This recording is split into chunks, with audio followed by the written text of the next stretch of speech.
Kottayam Thirunakkara Indraprastha auditorium ഉടമ തിരുവാതിക്കൽ ശ്രീവത്സം വീട്ടിൽ TK. Vijayakumar 65 വയസ്സും അദ്ദേഹത്തിന്റെ ഭാര്യ ഡോക്ടർ മീര വിജയകുമാർ 62 വയസ്സ് ഇവരെയാണ് കഴിഞ്ഞ ദിവസം ദാരുണമായിട്ട് കൊല്ലപ്പെട്ടത്.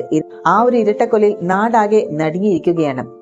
ഇവരെ കൊന്ന അമിത് ഒറാങ്ങിന്റെ പിന്നിൽ മാഫിയ സംഘമാണോ എന്നുള്ള സംശയമുണ്ട്. മകൻ ഗൗതമിന്റെ മരണത്തിലെ ദുരൂഹത മാറ്റാൻ CBI അന്വേഷണം വേണമെന്ന് ടി.കെ. വിജയകുമാറിന്റെ ആവശ്യം അംഗീകരിച്ച ഹൈക്കോടതി വിധി വന്നത് കഴിഞ്ഞ ഫെബ്രുവരി 19-നാണ്. നരഹത്യാ സാധ്യത അന്വേഷിക്കണമെന്ന നിരീക്ഷണങ്ങളോടെ ജസ്റ്റിസ് കൗസർ ഇടപകത്താണ് ഈ ഒരു കേസ് CBIക്ക് വിട്ടത്. CBI മാർച്ച് 21-ന് കേസെടുത്തു. അതിനുശേഷം നടന്ന ഗൂഢാലോചനയാണ് ഈ ഒരു ഇരട്ട കൊലപാതകത്തിലെ കാരണമെന്ന് സംശയിക്കുന്നവരുമുണ്ട്. വിജയകുമാറിന്റെ വീട്ടിലെ ജോലിക്കാരനോ അമിത്. ആ ഒരു സമയം ജയിലിലുമായിരുന്നു. പിന്നീട് അതിവേഗം ഇയാൾക്ക് ജാമ്യവും കിട്ടി. അമിതിനെ ജാമ്യത്തിൽ ഇറക്കിയതിന്റെ പിന്നിൽ ഒരു സംഘമുണ്ടെന്നാണ് പോലീസ് സംശയിക്കുന്നത്. വീട്ടിൽ ഇന്നലെ പോലീസ് പരിശോധന നടക്കുന്നതിനിടെ സ്ഥലത്തെത്തിയവരിൽ സംശയിക്കേണ്ട ആളുകളുണ്ടോ എന്നുപോലെ പോലീസ് നിരീക്ഷിച്ചിരുന്നു. അക്രമിക്ക് മറ്റുള്ളവരുടെ സഹായം ലഭിച്ചെന്നുള്ള സംശയത്തിലായിരുന്നു ഈ ഒരു നിരീക്ഷണം. തിങ്കളാഴ്ച രാത്രി 10-ന് ശേഷമാണ് ഈ ഒരു കൊലപാതകം എന്നാണ് നിഗമനം. വീടിന്റെ മതിൽ ചാടി എത്തിയ അക്രമി മുൻവശത്തെ ജനാലയുടെ ചില്ല് ഡ്രില്ലർ കൊണ്ട് വിടവുണ്ടാക്കി. ആദ്യം ജനൽ തുറന്നു, തുടർന്ന് വാതിലിന്റെ കൊളുത്തും തുറന്നു. വീടിനുള്ളിൽ കയറിയ അക്രമി 2 മുറികളിൽ കിടന്നുറങ്ങിയെന്ന വിജയകുമാറിനെയും മീരയും കോടാലി കൊണ്ട് മുഖത്തെ ഉൾപ്പെടെ വെട്ടി കൊലപ്പെടുത്തിയെന്നാണ് പോലീസിന്റെ നിഗമനം. ഇരുവരുടെയും വസ്ത്രങ്ങൾ വലിച്ചു കീറാനും ശ്രമിച്ചിട്ടുണ്ട്. തലയിൽ ആഴത്തിലേറ്റ മുറിവിൽ നിന്നുമാണ് രക്തസ്രാവമാണ് മരണകാരണമെന്നാണ് പ്രാഥമികമായിട്ടുള്ള പോസ്റ്റ്മോർട്ടം റിപ്പോർട്ട് വരുന്നത്. അമിത് 3 വർഷം വിജയകുമാറിന്റെ വീട്ടിലും ഓഡിറ്റോറിയത്തിലും ജോലി ചെയ്തിട്ടുണ്ടായിരുന്നു. ഇതിനിടെ വിജയകുമാറിന്റെ ഭാര്യയുടെയും ഫോണുകൾ മോഷ്ടിച്ചതിനും അതുപയോഗിച്ച് പണം തട്ടിയതിനും ഇയാൾ പിടിയിലായിരുന്നു. ഈ കേസിൽ 5.5 മാസത്തോളം ജയിലിലായിരുന്നു ഇയാള്. ജയിലിൽ കഴിയുന്ന സമയത്ത് അമിതിന്റെ ഭാര്യ ഉപേക്ഷിച്ചും പോയി. വിജയകുമാറിനോടുള്ള വലിയ പക അമിത് മനസ്സിൽ സൂക്ഷിച്ചിരുന്നു.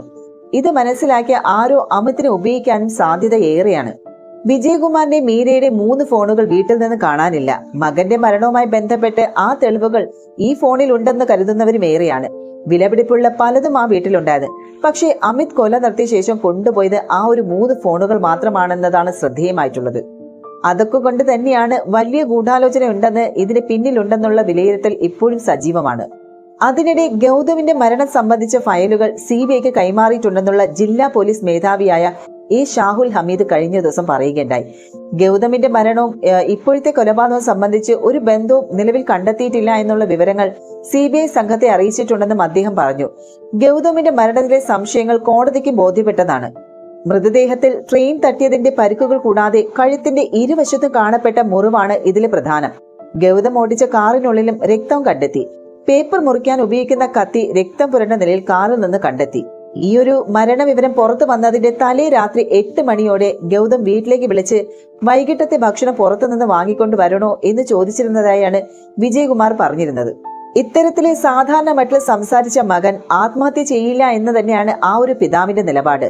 പുത്തനങ്ങാടി തിരുവാതിക്കൽ റോഡിൽ തിരുവാതിക്കൽ ജംഗ്ഷന് സമീപം ഏതാണ്ട് 5000-ഓളം ചതുരശ്ര അടിയിൽ നിറഞ്ഞു നിൽക്കുന്നതാണ് ടി.കെ. വിജയകുമാറിന്റെ ശ്രീവത്സം എന്ന ഈ ഒരു വലിയ വീട്. 4 മുഖ രുദ്രാക്ഷങ്ങളടക്കം മരങ്ങൾ വീടിന് സമീപത്ത് വളർന്നു നിൽക്കുന്നു.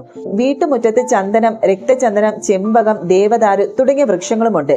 വിലപിടിപ്പുള്ള ചന്ദനം പോലും തൊടാതെയാണ് അമിത് ഫോണുമായി പോയത്.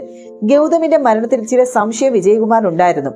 ഏതായാലും വിജയകുമാറിന്റെയും ഭാര്യയുടെയും മരണത്തോടെ ഗൗതം കേസിലെ അന്വേഷണവും വഴിമുട്ടുമെന്നുള്ള വിലയിരുത്തൽ സജീവമാണ്. 2017 ജൂൺ 3-നാണ് ഗൗതമിനെ മരിച്ച നിലയിൽ കണ്ടെത്തിയത്. കോട്ടയം കാരിത്താസ് റെയിൽവേ ഗേറ്റിന് സമീപത്തെ പാളത്തിലായിരുന്നു ഈ ഒരു മൃതദേഹം കിടന്നത്. തിരുവനന്തപുരം ടെക്നോ പാർക്കിലെ സംരംഭകനായിരുന്നു അദ്ദേഹം.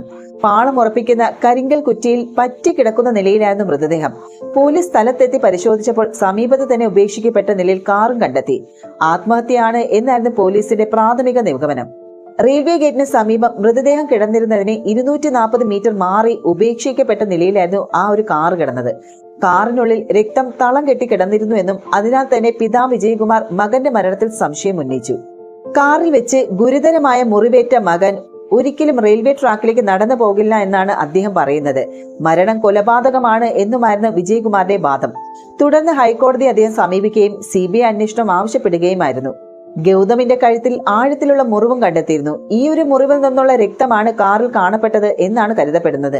കഴുത്തു മുറിക്കാൻ ഉപയോഗിച്ചത് എന്ന് കരുതുന്ന ചെറിയ കത്തി രക്തം പുരണ്ട നിലയിലും കാറിൽ നിന്ന് കണ്ടെത്തിയിരുന്നു.